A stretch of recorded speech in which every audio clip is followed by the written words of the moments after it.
So this is the third unit of the toolkit. I won't be doing this video in the final version of the toolkit, but I'll quickly go over what we intend to cover. So the unit focuses on the languages spoken, written and signed in the Gambia. So in this video, we'll focus on the linguistic diversity in the Gambia. We'll hone in on the national languages because they represent the languages the majority of people speak in the Gambia, and also because they've been the focus of literacy lessons for some time, and now of the language of instruction. So we expect that some of you might be able to draw on some of the training you've received in the area of national languages when we talk about them. We're not, for obvious reasons, we're not excluding the Gambian Sign Language from our discussion because it's because of its increasing vitality in education. And to conclude, what we'll do is we'll remind ourselves of why literacy in Gambian languages is important. So let us start by talking about which languages are indigenous to the Gambia. As you can see here, the suggestion in the article, The Social Linguistic Profile of the Gambia, written by Juffermans and McGlynn, is that there are at least 14 languages indigenous to the Gambia. What you can see here is the percentage distribution per ethnicity based on census data from 1973 to 2013. So because we don't have data, or very little data, available concerning the number of speakers of Gambian languages, this census data combined with knowledge of the Gambia, what people commonly say in the Gambia, allows us to say fairly confidently that the most widely spoken languages of the Gambia are Mandinka, Pular, Olof and Jola, for example. But this data is far from ideal because ethnic groups are only partly linked to language use. And since we know that some people may be ethnically from one group and yet unable to speak the language of this ethnic group. And this quote by Boubacar Bari, I've got the book here, illustrates quite nicely how unstable the concepts of ethnicity and languages are. So it shows here that people at some point in the area of the Senegambia switched ethnic groups and languages. There were Tures, originally Manding, who became Tukula or Wolof, Jalos, originally Pearl, who became Kasonke, Moors, turned into Nari, Kajor, Mani and Sani, originally Jola surnames, were taken by the Manding royalty of Kabu. So I just wanted to bring up this quote to show that, what we assume when we assume that ethnicity and languages are stable, we're actually not, far from the truth. Now I'm positioning you as linguists, so it's common practice in linguistics to attempt to classify languages, drawing on the evolutions of languages over time, and it's traditional to present this in the form of language trees. And you've got an example here of a tree trying to convey the languages of the Gambia. So in the article I mentioned earlier by Juffermans and McGlynn, they have this tree in the article. However, there are many issues with the way Gambian languages here, and more broadly African languages, are classified, and this is because of the linguistic diversity on the African continent. So what would be seen, for example, in as clusters of languages in trees in European for language trees in European countries are often represented as a single language in Africa, language trees for African countries, and that is because there would otherwise be too many language varieties to list. So this applies to, for example, if you look here, Jola and Bainunka on at the very bottom here, they really contain several distinct languages, and yet they are a single entry on this tree. I'm terribly sorry to say that the tree that you can see is inadequate and is an oversimplification of the linguistic situation in the Gambia. So let us talk about how in social linguistics, because that will be useful for you, how they talk about which words they use to talk about linguistic diversity or multilingualism or language use, etc. So you might have noticed that sometimes I've used the term variety or language variety. Another term that's used as well is code, hence the label code switching, which some of you might be familiar with. Now, this term, language variety or code or variety, they seem to be more neutral than more loaded terms such as dialects or languages for that matter, or slang, etc., etc. And the term really means any kind of language use. And therefore, so if we take that as a starting point, when we talk about language, really what we're talking about is a number of varieties that somehow have been grouped together under one label. But this grouping, we tend to think that it's just the result of the natural evolution of languages. Well, no, it's the result of practical decisions informed by history, politics, religion, spread of religion, etc., etc. So therefore, the dialects are often, when people talk about dialects, they mean varieties of the same language. And what people will tend to say is that, hey, speakers of the same language are usually able to understand each other. Well, again, we should be taking this with a pinch of salt. If you take English, for example, as it's spoken in Britain, you'll have people from the south struggling to understand, for example, people speaking English in Glasgow in Scotland. So this idea of people who speak the same language, they'll understand each other, actually it's not always true.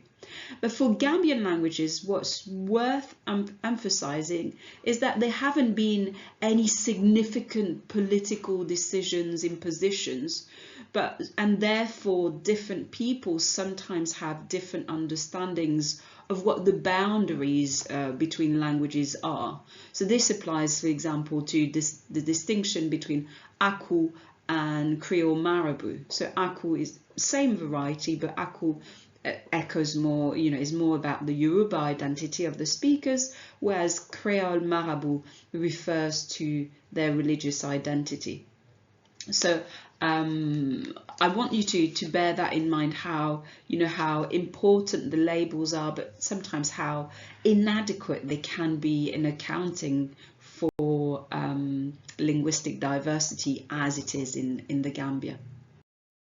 So it is important for you as educators to reflect on which language varieties are spoken in your classrooms if you want to develop multilingual resources involving writing. So questions you might want to ask yourselves, for example, is which ones of the varieties of the languages spoken in your classroom are indigenous to the Gambia. So you might be have, for example, different varieties of Pular being spoken in your classroom, some of which might be indigenous to the Gambia and some of which might not. And it might be interesting to think, if that's the case, about how similar they are. But and for obvious reasons, when we try to integrate certain languages in education, certain varieties are often chosen over others. So this is something that the national language desk officers had to grapple with when they developed the national language literacy lessons. So where they used the dialect of the national language that was most widely spoken or understood by the greatest number. But talking about language variation in highly linguistically diverse contexts such as the Gambia, without reference to standard, non-standard, dominant, non-dominant languages would not be all that helpful. So standard and non-standard refer to the formality and the correctness within a particular language, and you've got definitions here, whereas dominant and non-dominant refer to the status and power dynamics between different languages in a society. So what I suggest here is that you pause your video and decide which of the above means standard language, non-standard language, dominant language, and non-dominant language. So pause your video and then you'll see the answers. So let us go over the answers here. The first definition was that of standard. The key word here was correct. The second definition was that of non-standard languages. Here, what I'm assuming helped you was the reference to the fact that those varieties deviated from the standard form. The third one is the definition of dominant languages. Here, I'd like to emphasize that it's typically used by the majority of the population, but it doesn't have to be. If you take, so here we've got the fourth definition is that of non-dominant languages. If you take the case of the Gambia, for example, and the case of Mandinka, you could argue that it's a non-dominant language because it's still considered to be less prominent in terms of status or official use, although it's changing, and it's very, at the moment it's rapidly changing, but it's spoken by the majority of the population. So and some definitions sometimes of non-dominant languages refer to minority language groups, and I think that can sometimes be a little bit misleading. So here with this slide, I'm asking the question of, whose dominance. I'm trying to problematize this notion of dominance. So I've already started, already mentioned that sometimes non-dominant languages have more speakers than dominant languages, and I've given the example of Mandinka. There are, reasons for this, quite often historical events, but what it shows is, how complex the dynamics of language status, power, and identity, in multilingual societies is. I've got a reference here, and I think it's apropos considering that we're focusing on this notion of dominance, that talks about the relationship or the threat posed by European languages to African languages in post-colonial context.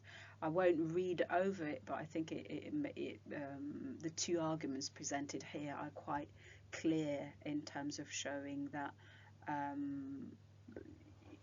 that they are the dynamics between European languages and African languages are such that often it means that African languages are under threat. Now, in highly linguistically diverse contexts, discussions regarding which varieties to use in education are sometimes framed in terms of harmonization. So what does it mean?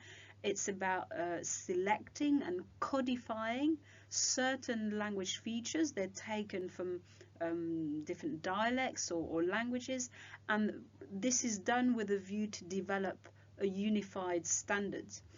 That, it should be emphasized, is that when this happens, such harmonization exercises happen, it's often in response to needs in the domain of education, and that's certainly what happened, for example, in the Gambia, where where attempts to develop standards have been largely prompted by a desire for Gambian languages, national languages, to be integrated in education. So in those instances, the standard variety did not exist naturally before, and therefore we can talk about artificial standard languages.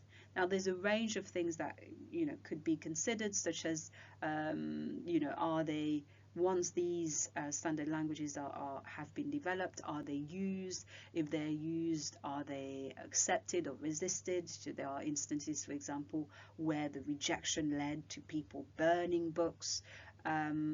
Are they, also the perception of those standards among educators, among teachers, among the general population? Are they being perceived as having been developed or imposed, and so on and so forth?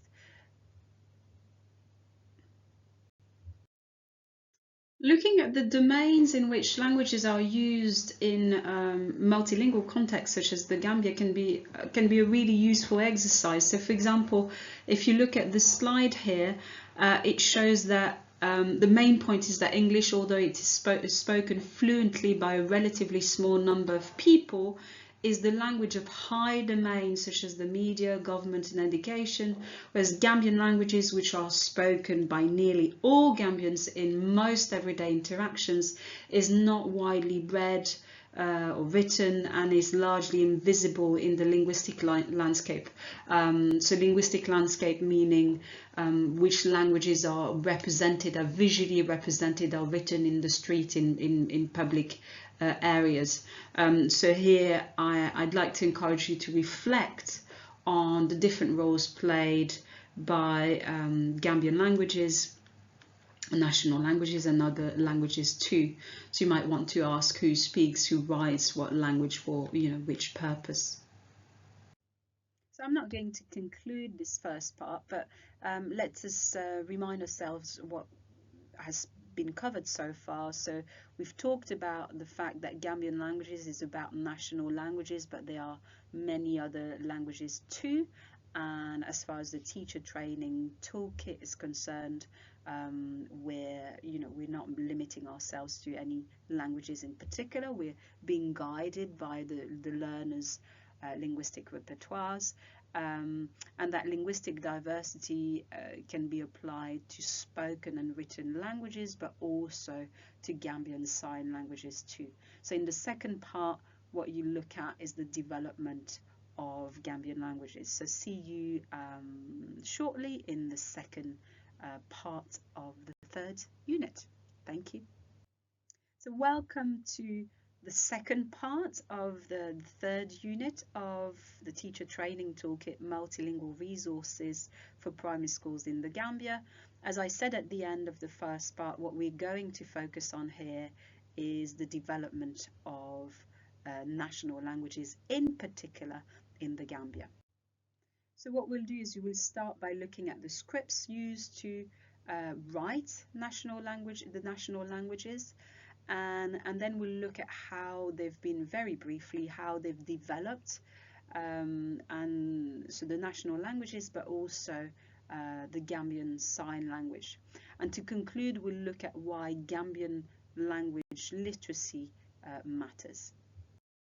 There are at least 3 scripts used to write Gambian languages: the Roman script, the Nkor script, and also the Arabic script. So the Arabic script, for example, if you look at the quote here, was used until fairly recently in madrasas to write Mandinka. Now, I just want to take a minute to talk about the distinction between script and orthography. So if you take English, Finnish, and French, for example, they all use the same script, but they have different orthographies. Now, if we apply this to the Arabic Ajami distinction, Arabic is the script and it can be used for modern standard Arabic or Quranic Arabic. Ajami is the orthography developed for languages other than Arabic, and for that matter it specifically denotes the use of the Arabic script to transcribe African languages. So needless to say that Ajami often involves modification to the Arabic script to represent sounds that are not found in Arabic. And it's worth mentioning as well that in West Africa they use the wash tradition, and that's one of the methods that was used in the transcription of the Quran. And as far as what happens in the in Ajami, well, there are, for example, more vowels than in Arabic, and there are other sounds as well which are found in African languages and that aren't found in Arabic, such as b and d in Pular.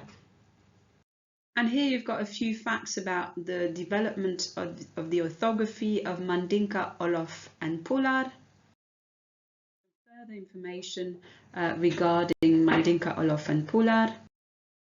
On this slide, we can see that Jola, Serer, Sarahule, and Manjaku were relatively recently developed. Now, this particular slide focuses on the alphabets of the Gambia's 7 national languages. As you know, there are, 2 kinds of speech sounds, vowels and consonants. But what's worth noting, and that's something that's captured in one of our resources, which is a compilation of all the different alphabets of the national languages and the Gambian Sign Language, is that as far as the national languages are concerned, they share 21 letters. So what this means is that if you've learned how to read and write a language, if you speak other languages, which is very common in the Gambia, you do not need to start from scratch. So by learning how to read and write one Gambian language, if you're able to speak other languages as well, then it would be very straightforward for you to then be able to read and write in these additional languages that you know. And here is some information about the vowels in Gambian languages, consonants. And now I'd like to say a few words about the Gambian Sign Language. So it's a national sign language used in Gambia by the deaf community. It's largely considered to be the standard sign language in the Gambia, with all other varieties being seen as non-standard indigenous sign languages. And there are now several schools for deaf children in the Gambia: St. John's Schools for the deaf, which was set up by a Catholic priest from Ireland, Brikama Deaf School, which is a Gado school. There is also another school in Basse, integrated actually in St. Joseph's School, another school in Esau Primary for deaf children, a nursery school in Canifing as well, which is another Gado school, and no doubt that more similar schools will be built over the years to come. But what's worth noting is that the Gambian Sign Language is a combination of Dutch Sign Language, British Sign Language, and indigenous gestures used by the general deaf or hard of hearing population. And it's not, unlike other varieties of sign languages in Africa, it hasn't got a relationship with the American Sign Languages, and they are, as for the national languages, there are different varieties of Gambian sign languages. Now, we talked about language variation in relation to national languages, and I think we could be we could easily forget to talk about variation in relation to Gambian Sign Languages.